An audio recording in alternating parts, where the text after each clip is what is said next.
কৌশাম্বী আদ্রিত সৌমিতিশার সম্পর্ক নিয়ে গত কয়েক বছরে কম জল খোলা হয়নি।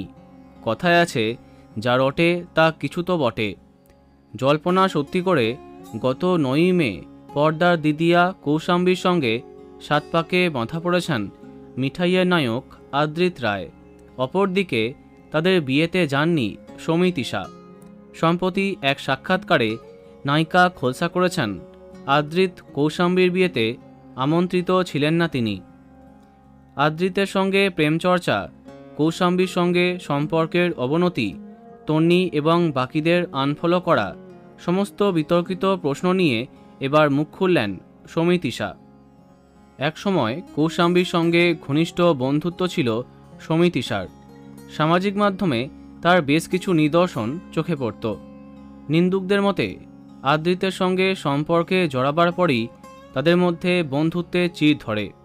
কৌশাম্বীকে আনফলো পর্যন্ত করে দেন সৌমিতিশা। এদিন সৌমিতিশা বললেন, অনেকেই তিনি আনফলো করেছেন, সেটা তার ব্যক্তিগত সিদ্ধান্ত। সেটা নিয়ে অহেতুক চর্চা কেন হবে তা বুঝেই উঠতে পারছেন না তিনি। পাল্টা সাফাই, তিনি দিয়া, ওয়েন্দিলা, উদয়সহ মিঠাই পরিবারের অনেকেই তিনি ফলো করেন না। তার মানে তাদের সম্পর্ক খারাপ এমনটা নয়। জোর দিয়ে বললেন, কৌশাম্বীদির সঙ্গে তার সম্পর্ক সহজ। তবে তার এমন মন্তব্যের পরেও তাদের মধ্যে বিতর্কের অবসান যে হয়ে গেল তেমনটা নয়। তাদের নিয়ে সামাজিক মাধ্যমে আজও চর্চা অব্যাহত। বন্ধুরা, এ বিষয়ে তোমার কি মন্তব্য কমেন্টে জানাতে পারো।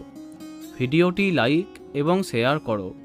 এই রকম আরও অনেক ভিডিও পেতে সাবস্ক্রাইব করো কারেন্ট পজ। ধন্যবাদ।